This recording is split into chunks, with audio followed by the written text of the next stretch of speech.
You know that Keeley Companies is all about fostering the world-class culture through their incredible cultural pillars. Well, it was time to add a seventh cultural pillar, Keeley Green. Guided by the mission to raise the sustainability standards by which they design, build, operate, and live, Keeley Green is dedicated to using a holistic approach to leave a positive impact on our environment, create a future that is sustainable for generations to come. In the words of Rusty Keeley, we are just getting started. You can learn more about that just getting started mentality and all the work they do by visiting my friends at Keeley Companies online at keeleycompanies.com. Welcome to the Live Inspired podcast with John O'Leary. John is the #1 national best-selling author of the book On Fire. He's a world-class inspirational speaker, and he's the host of the Live Inspired podcast. John interviews extraordinary individuals on their life story so that you can wake up from accidental living and more fully live your life story. Here's your host, John O'Leary. Well, hello, my friends, and welcome to the Live Inspired podcast with John O'Leary. A couple questions to kick off this episode with. You ready for them? There's the first one. Here comes the second. Have you ever felt mistreated? You ever feel like family, work, relationships, life has just treated you unfairly? Yeah, me too. What do we do when we experience letdowns and setbacks and broken promises and busted relationships along the journey forward in life, my friends? Well, our guest today has endured more than anyone I've ever met. And here's the surprising thing, he exudes more joy for life than anyone I've ever met. His name is Dave Pelzer. It's a name you're probably familiar with. Dave endured years of unimaginable child abuse inflicted by his own mom, and yet has emerged from the depths of despair to become a beacon of hope and resilience. You know the name Dave because back in 1995, Dave shared his harrowing experience in his memoir, A Child Called It. It's a book that touched the hearts of millions and millions of readers around the world, and also was an unprecedented success because it remained on the New York Times bestsellers list for an astounding 6 years. 6 years of a story of trauma and tragedy, serving to inspire and elevate readers around the world. Today, Dave has made it his life's mission to empower others to discover their inner strength, persevere through adversity, and unlock their fullest potential. Join us right now as Dave shares about the unimaginable torment he endured during those years of abuse. And here's the best part, the pivotal roles that his teachers and other leaders played in his path forward toward not only survival, but thriving. He also is going to delve into the profound and transformational journey of forgiveness, illustrating the incredible power it holds in healing the wounds of not only his past, but yours and mine. So my friends, baby, let me tell you something. Buckle up and get ready for it.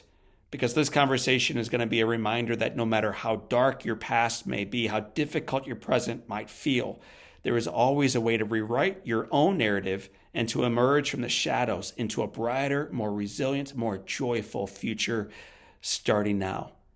So without further ado, let's bring him onto the show. My friends, please welcome my buddy, and now yours. His name is Dave Pelzer.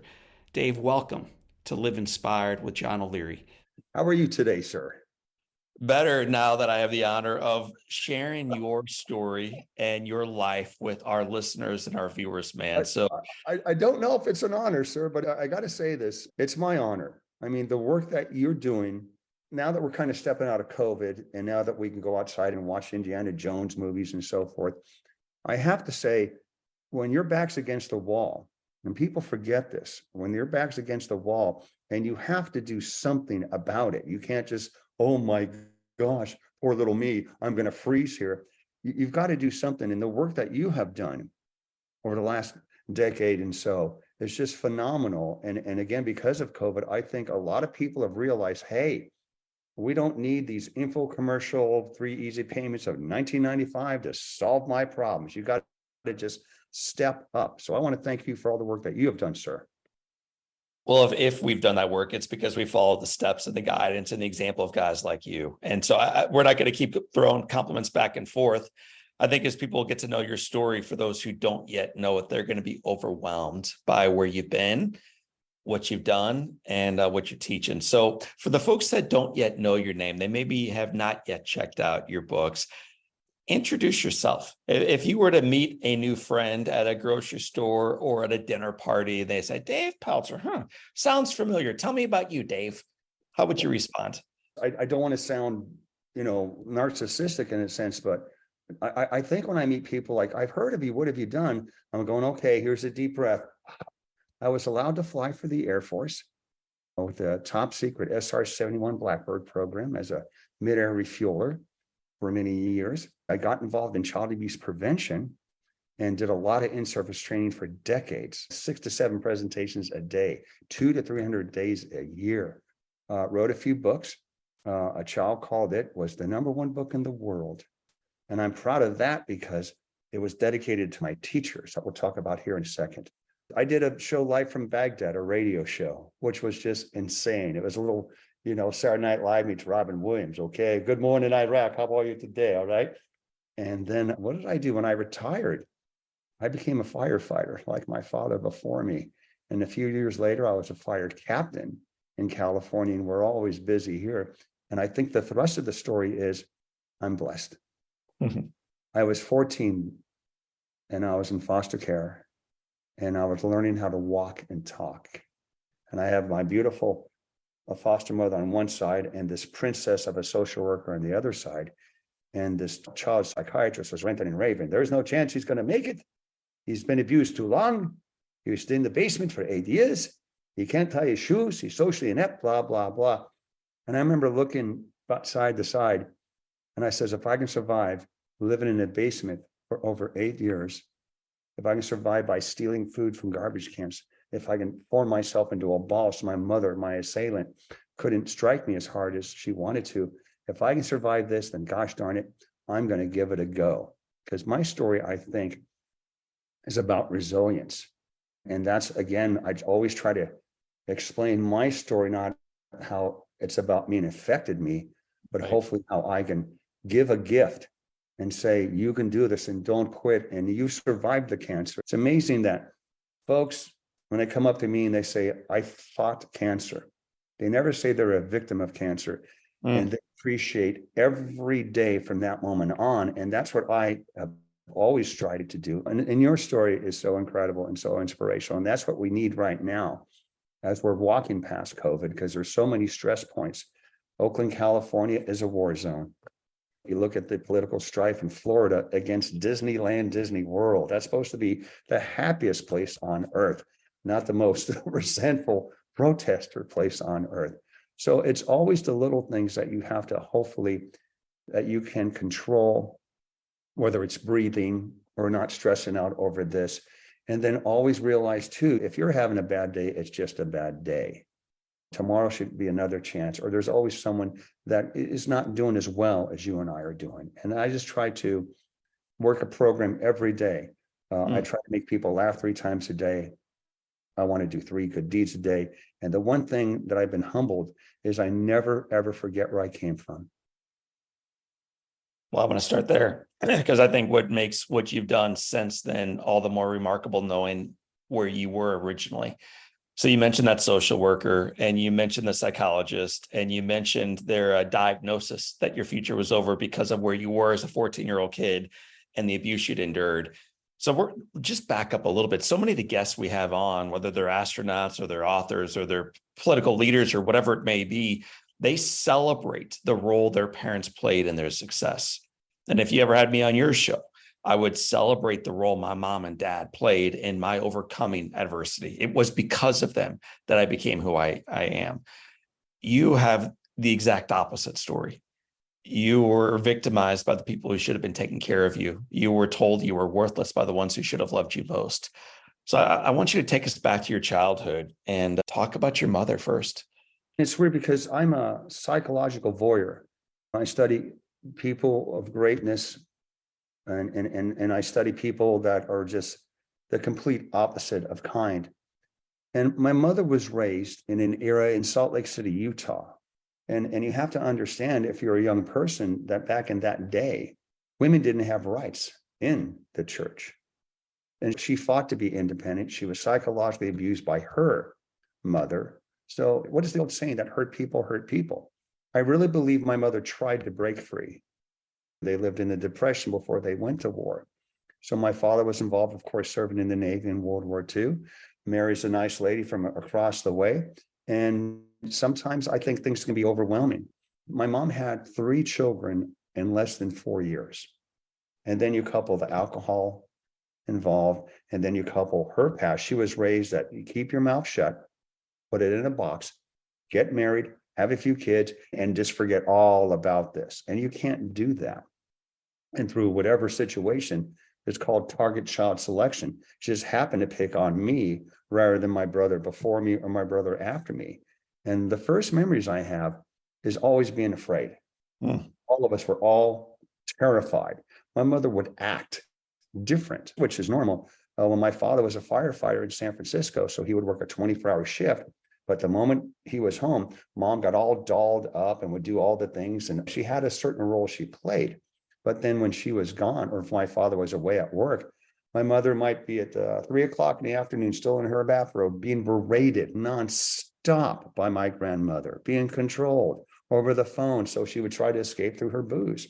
So you can kind of see the setups in this. And it got to the point that I was isolated from the family. I had to do all these chores. I became the family slave. My brothers weren't allowed to have any contact with me whatsoever. And that's why I was banished to the basement. One time at age 4, by accident, my mother pulled my arm out of the socket because she was beating me up and she was drunk and she fell backwards, grabbed my arm and yanked it out. Yet, about maybe 18 hours later, my father comes home and now it's very dramatic. Oh, the boy, I can hear him screaming and falling out of the bed. And I ran and I tried to catch him. Oh, he fell. Okay. Yet my father, as a firefighter, bought it. The doctor who had to put my arm back in its socket. That's why one of my arms is a little bit longer than the other. It was like the story doesn't jive. But back then, parental rights being what it was. It got to the point where by accident, one time I was stabbed in the chest. And I have to tell you, as a child, I thought, oh my God, this is the best thing that ever happened to me. Because now I'm 9 and you can't hide the secret. Right. To the hospital. My mother was a nurse before she married dad. Because when I was fantasizing as she was trying to bandage me up, it wasn't food that I wanted. I just wanted clean sheets because I wasn't allowed to bathe. And by that time, I was eating out of garbage cans at best. And yet she tried to hide the secret as best she could. My father, what has the boy done now, for goodness sakes? Well, like one time my mother had me swallow ammonia in front of my father. I swallowed ammonia twice in 24 hours. And that's why my voice to this day is a little scratchy. It's kind of Clint Eastwood meets Darth Vader, for goodness sakes. I remember rubbing up against my father, like, help me. And she shoved the ammonia down my throat. And what it does, it closes off your trachea very quickly. So there's no oxygen and you eventually pass out. You can die. And I just remember pounding my little fist on the floor of the kitchen, right by my father's boots. And I swear to you, he says, Rerva, what has the boy done now? He's always stealing food, always. Well, Rerva, maybe if you fed the boy some more food, he wouldn't steal so much. So he became the passive observer. And it just built and built and built. And you want to talk about a blessing. My parents separated in January of 1973. The first weekend of March, my mother was going to ship off her children to my uncle's house for the weekend. And I truly thought that was the weekend she was going to dispose of me. She was going to kill me. And through luck, God, whatever you want to call it, my teachers intervened, called the authorities. They took one look at me and said, oh my God, yes. And I was rescued and placed in the arms of foster care. Usually it is the first 4 years is the maternal years, the bonding years, the trust years.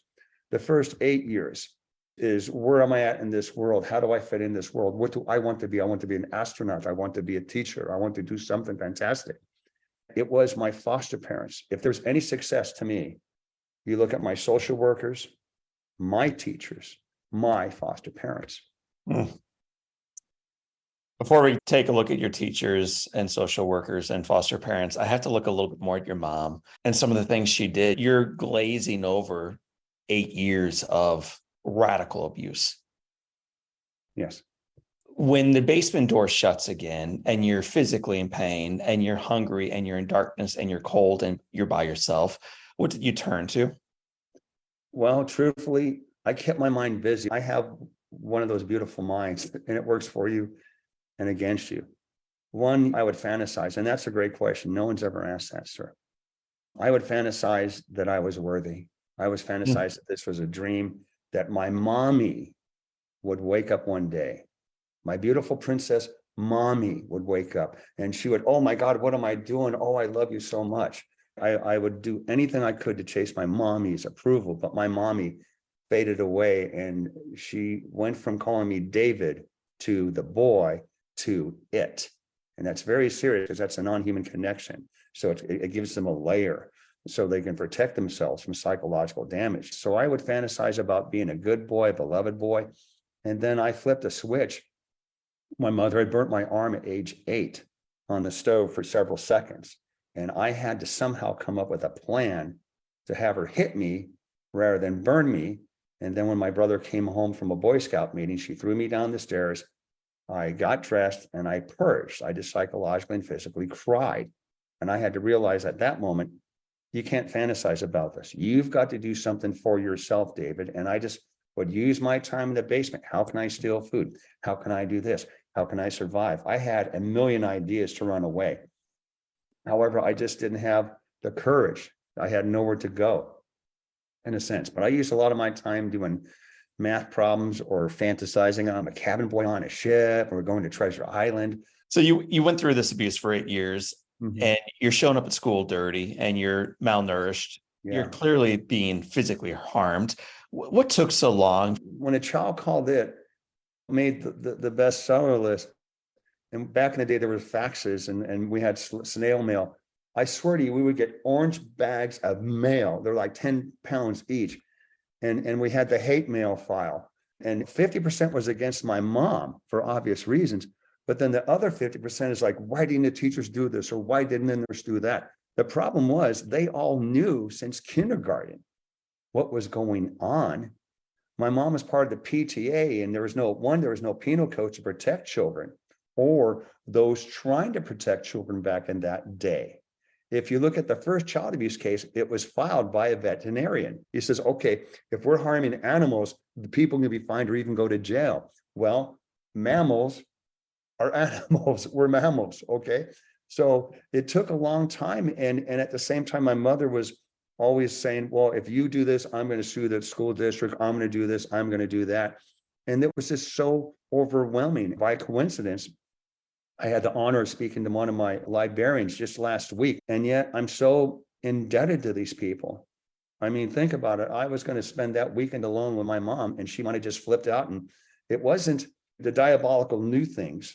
It was like, okay, she would choke me for 20 seconds, choke me for 25 seconds, choke me for 32 seconds. It would be something that she normally did, but she might have taken it past that limit.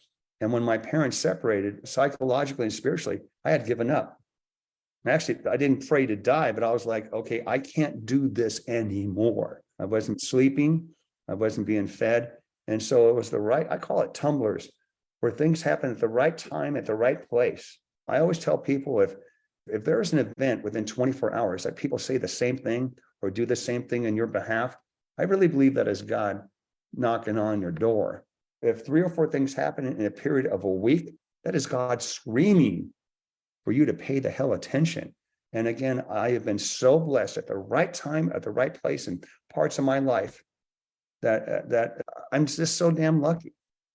Really am, because I could have easily ended up in prison or that system. And that's the thing too, and I want to discuss this. My mother was critically injured.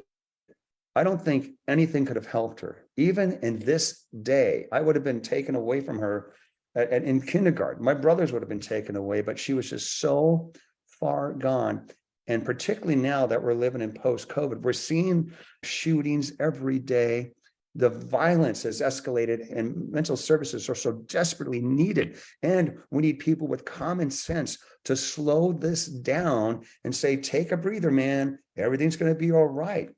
And in my case, I could have turned to that dark side easily, but I've just tried to be as good as I can, as best as I can, particularly at my age, because a lot of people, they're stressing out and I don't have the time and energy to give into that. And maybe if my mother taught me anything, she taught me to want it more. I have no problem of crawling on glass. When I was in foster care, I heard the N-word every day. No, no, no, no, no. You're stupid. You have no coordination. Foster kids, high school dropouts don't join the Air Force. Well, I did. It took me 6 months and I got the worst job in the world. I was a swamp cook in Florida, from 3 a.m. till 9 p.m, 5 days a week. And then I got a desk job so I can do algebra, and I did calculus. And then I eventually got to fly the most amazing weapon systems in the history of the universe. And then to go from that to other things in my life. So it's always the little steps, and it all starts within you.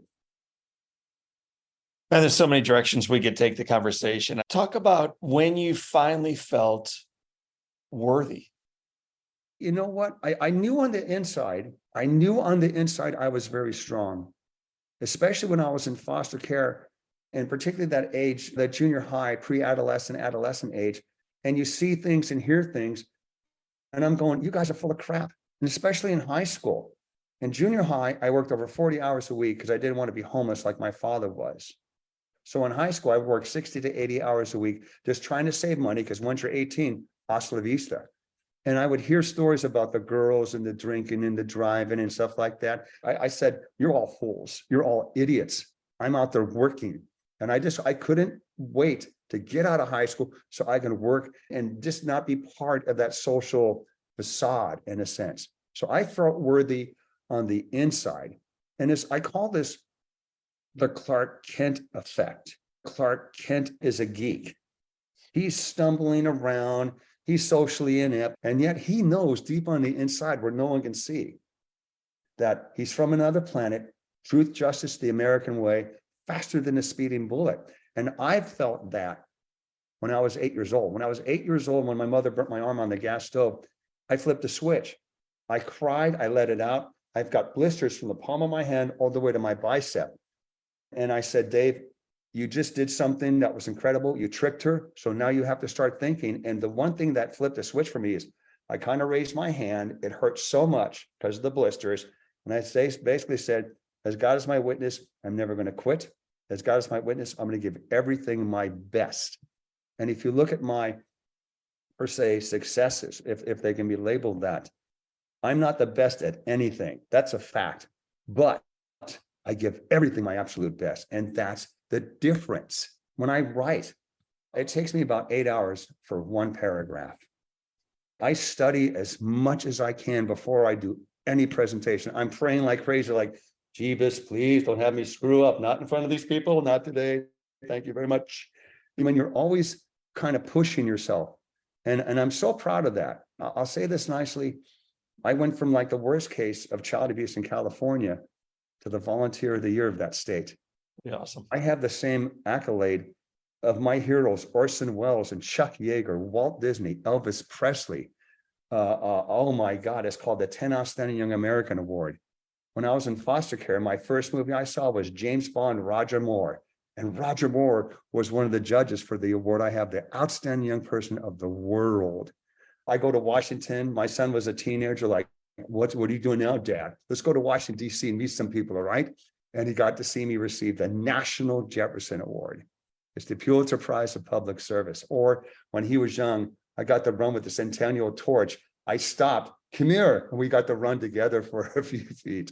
How does a fellow who is on the very bottom rung of the ladder being kicked farther down by those closest to him end up on the very top of the ladder, thanking those around him for their work? I don't know. One, there's a lot of luck. You got to be truthful. There's luck, there's God. And then that's why I would study people like Oprah Winfrey or an Arnold Schwarzenegger or Harry Truman, for goodness sakes. Oh my goodness. Or Walt Disney. It was his brother, Walt, came up with the ideas. Roy, the brother, did everything. The truth of the matter is, I don't know. It's like I run differently. I work, and even as a volunteer firefighter, I would be 7 days a week in uniform, ready to go. I trained I was a firefighter for 3 years. And then I took the test to do what I had to do to become a fire captain.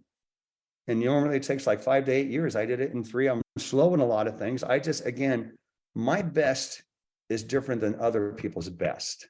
And that's why I try to use whatever my story is to inspire and encourage. Because again, life is not 3 easy payments to 1995. Every day our kids come home from school in this era is a blessing. Every day, like I'm so excited. I'm going to see Indiana Jones. I love being a little kid on the inside. Every day I'm excited. Every day. When did that first erupt? Because I know near the end of the journey with your mother, there were moments of profound despair where the light faded entirely.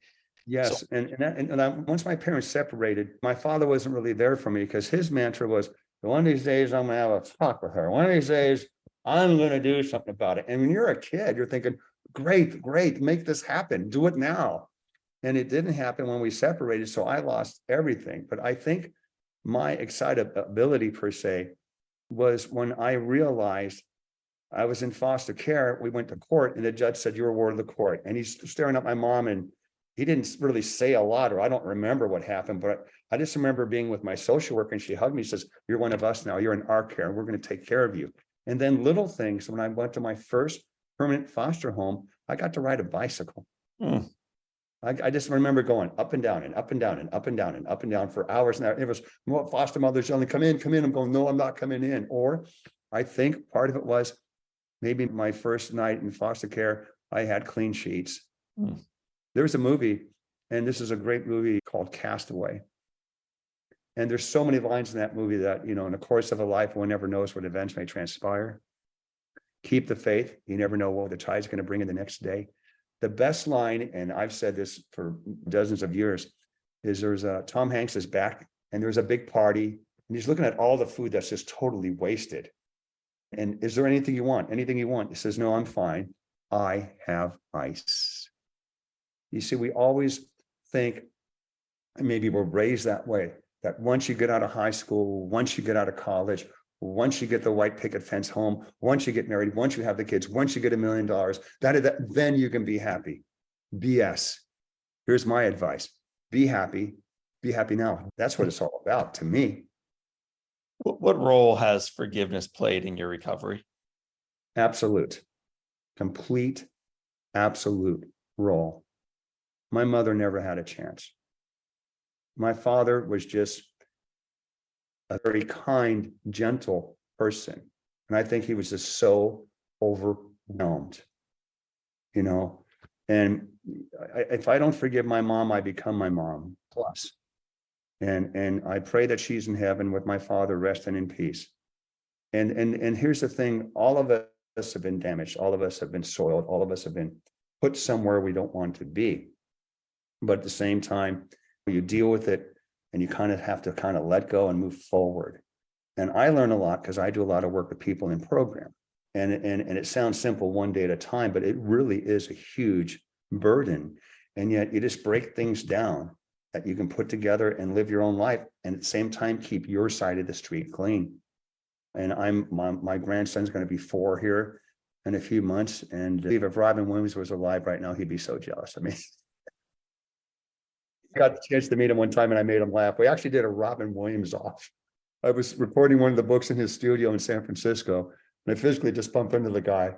And I was like, okay, do I say hello or whatever? Because I'm the type of guy who gets so nervous. I'll say the most stupidest things if I like you. So I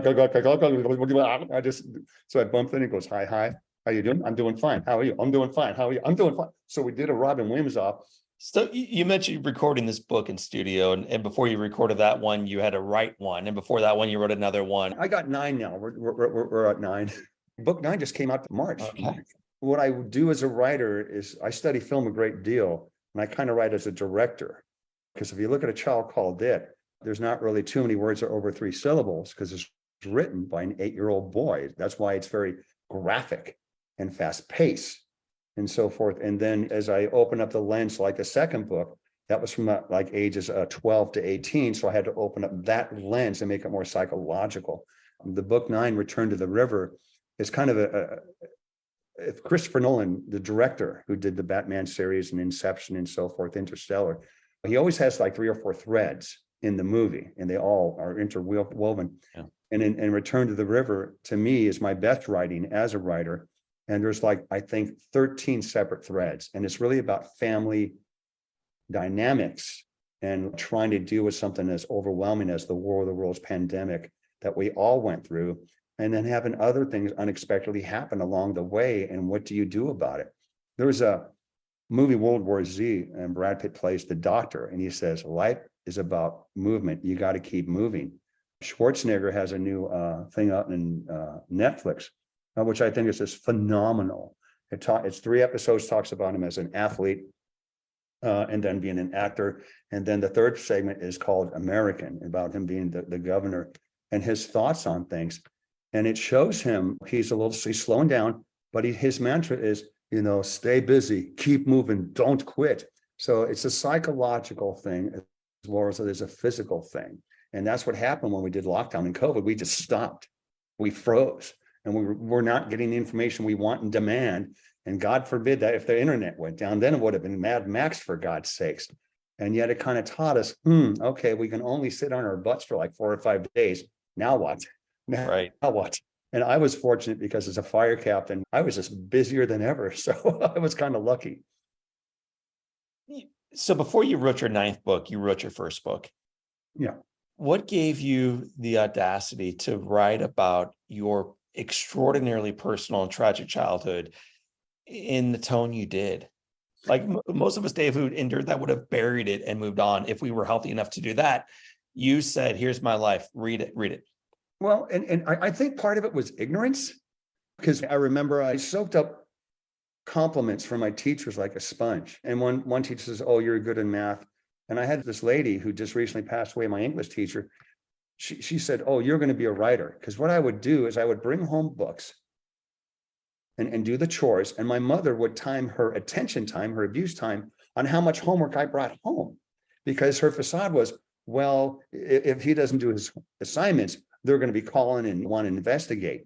So I would read these books, and it opened up my world to escape, these adventure books. So my thing was, I wanted to give myself 10 years. And I said, no. I wanted to give myself 20 years to get my act together. And I was going to write a thank you letter to my teachers, hence A Child Called It, because I didn't know if they knew what was going on or the role they played on how much I valued it. Because behind the scenes, they talked about me all the time. My nurse would try to feed me French bread, or on Fridays, because I wouldn't be fed that weekend, Twinkies, because they knew my mother would have me run home 1 or 2 times a day to manually regurgitate, to proven that I hadn't stolen any food. So behind the scenes, these guys were doing, it was like a rescue mission. And I just wanted to write a letter to them, and it became that little book, A Child Called It. What a lot of people don't know was the book was printed before it was officially published. And there's a big difference. It's like making a film that no one ever sees because you don't have the distribution. So that book was actually given to my teachers on the exact day of the 20-year anniversary. I'm affable, but I am ruthless, and I love to surprise people. I've had the honor of meeting the King of Ghana, presidents, senators, actors, celebrities, musicians, great, amazing people. None of them are here in my office. You know who's in my office? Teachers. That's Miss Woodworth, Mr. Ziegler, Betty Howe, the librarian, and Miss Constant. You endured almost a decade of this abuse, and it's a dramatic, unimaginable story. How common is it? How common is this abuse taking place? I don't have my pulse on numbers that I used to. We're more aware of it now, which means it's more reportable now, and it's mandated now. So I think we've gotten better by it. But then every once in a while, we hear these very over-the-top dramatic cases, and it's just deplorable. And my biggest fear is like, what do we do with these kids that might be so far gone? I really think our eyes are on it now more than before. And again, the mandate laws have changed. Because again, if my case would have been popped up per se when I was in kindergarten, because I remember I couldn't do my phonics, or I was always in the corner, very afraid. And I really feel bad for my teachers and my students, my classmates. I smelled so bad. Sometimes the kids would regurgitate. They would keep me in the back of the class by an open window to kind of ventilate, and I'm stealing their food. Or I was kind of a nice thief. I would only steal half a sandwich, and I wouldn't touch your apples or oranges. But if you had Twinkies or Pop-Tarts, forget about it. Done. So there's a little bit of shame. I mean, I went to Miss Woodward's funeral service, and I met a couple classmates and so forth. And I'm still very, very ashamed of that. And I know this sounds strange. I'm kind of glad I am ashamed. I'm kind of glad that I have that little bit of pain inside, because it makes me again want to be a better person. And it opens me up more to do more for people. I'm very proud to say that, once a month I go to Costco and I get those 8 packs of socks, and I buy them by the dozen. And then I did physically hand them out to those who aren't doing too well, or make sure they have food. And, I do this one-on-one, because I used to, back in my day, donate a great deal of time and money, my own personal funds, and I raised a lot of funds. And I don't know to this day if what I intended the funds to go to went there. So now I'm trying to do it more direct, and it makes me feel even like I'm really doing something. And I want to read something. This is something I live by. Yeah. The proper function of man is to live, not to exist. I shall not waste my days in trying to prolong them. I shall use my time. And that's by a phenomenal writer of Oakland, California fame, Jack London. Another mantra that I have: live a grand adventure. So to tell a great story, and that's by North Sonoma Coast, California Fire Captain 4412, which is me. I believe in honor and I believe in service. I carried my father's badge. He was homeless. He died. It took him 46 months to die in the hospital. I can forgive my mom what she did against me and my family, but she refused to see my father when he was dying. All he had was his badge. He couldn't talk. He had cancer of the neck and throat, could not communicate with his eyes. I'm 19. I'm not used to death. And it changed my life. And he gave me his badge, and I carried it on every Air Force mission, for the birth of my son, every in-service training I did, traveling around the world, millions and millions of miles. And I really believe in being of service. And that's why, again, I restate myself. My program is to do 3 nice things a day. I want to make people laugh 3 times a day. And you got to have those moments, and you got to capture those moments. Dave, many of our listeners aren't feeling like this is cool. This is cool right now. They're lonely, or they're isolated, or they received a diagnosis for them or a loved one they wish would disappear. And many of our listeners, many of our viewers, many of our fellow citizens and human beings are just struggling right now. They're in a dark place, man. What encouragement, as we get ready to wrap up our conversation, would you give to them right now? Keep the faith and don't give up on yourself. If you're going through a hard time or went through a hard time, and this is where I get kind of serious, I'm going to lean on this one. I want them to know that they survived for a reason. Okay. If you were treated badly, something bad happened to you, or going through something, it's just for the now. But you've got to change the direction. You've got to just get up, do something that makes you happy, that makes you fulfilled for the now, and then take another step and another step and another step. But if you're wallowing endlessly, if you're pointing your finger at someone else, remember you got 3 pointed at yourself. Look at the news. We live in a semi-chaotic world, but you have to make your own peace. Don't give up on yourself. You mentioned several times faith, God, and keep the faith as you wrapped up with that statement. What role has faith played in your journey forward as you healed and lived and served? I don't know if it's JC or the big guy. I don't know if they like me or I'm just a court jester. I just don't know. But I do believe in a higher power for me. And I do believe that I survived for a reason. And again, as I say, those tumblers in life came together, precise times, whether it was being rescued. I was basically being kicked out of foster care in a matter of a week or so, and I was allowed to finally join the Air Force, or I was out processing and I finally got this job as a mid-air refueler. or even A Child Called It, that first book. It was published, and there was a second book that was coming out a year later. And I thought, okay, let's put the two books together and give them a discount. And it was actually, they said, no, Mr. Pelzer, we're not going to republish A Child Called It. And then by miracle, we got a call to do a national show, and then we were off to the races.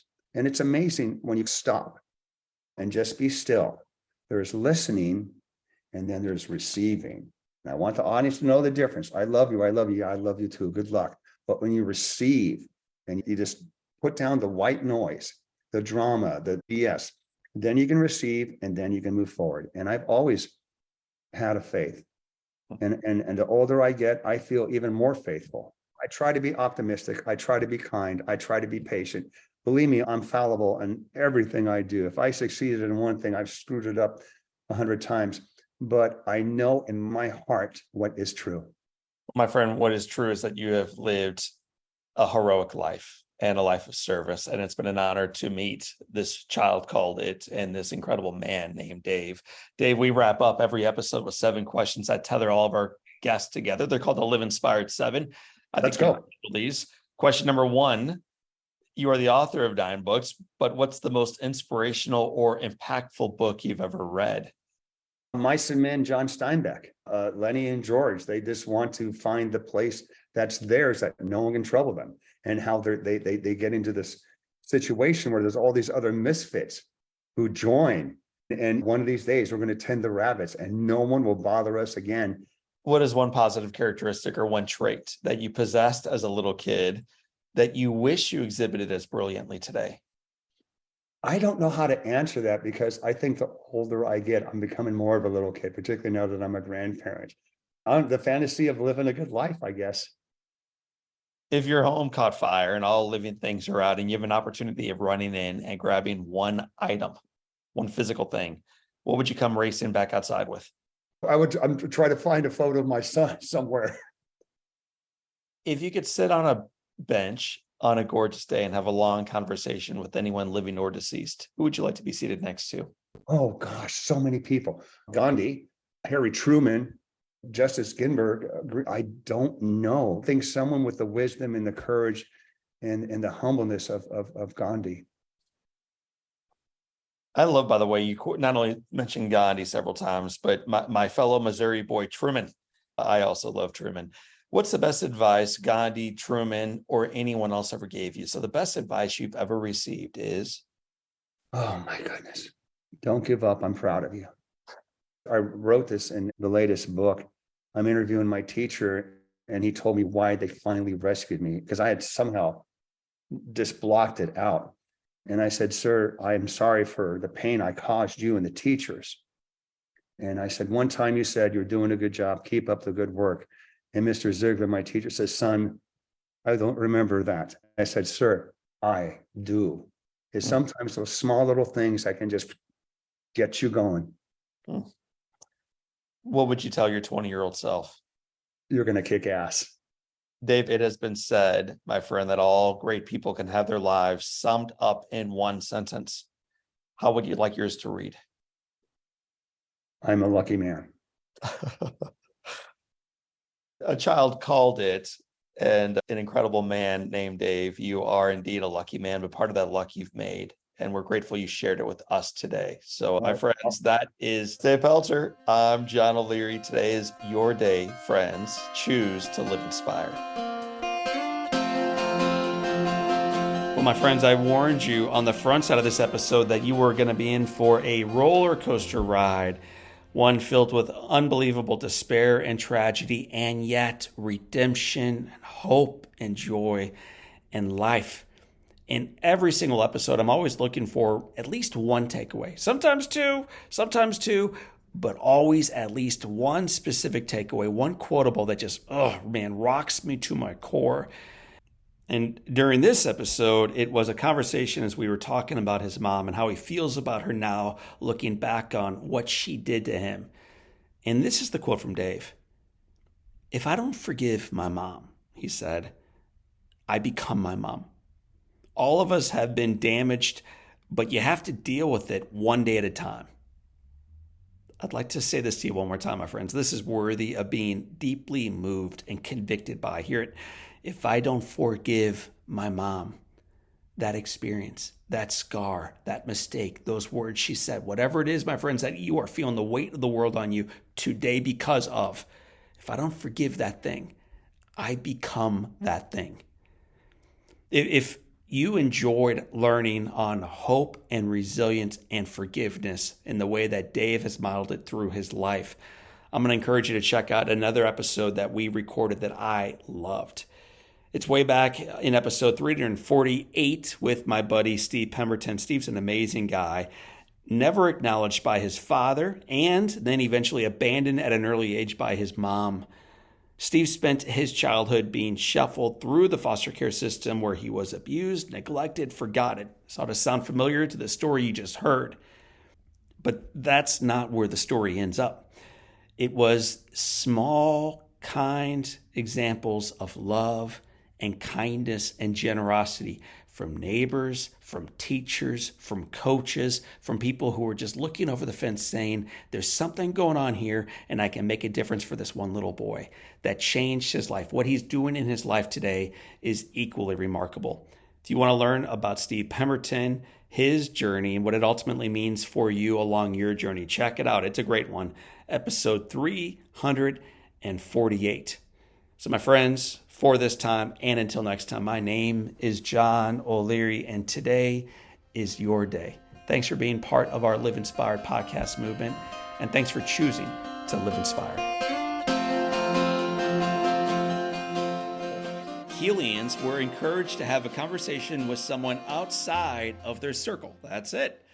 These conversations, however, have brought people together and furthered their world-class culture.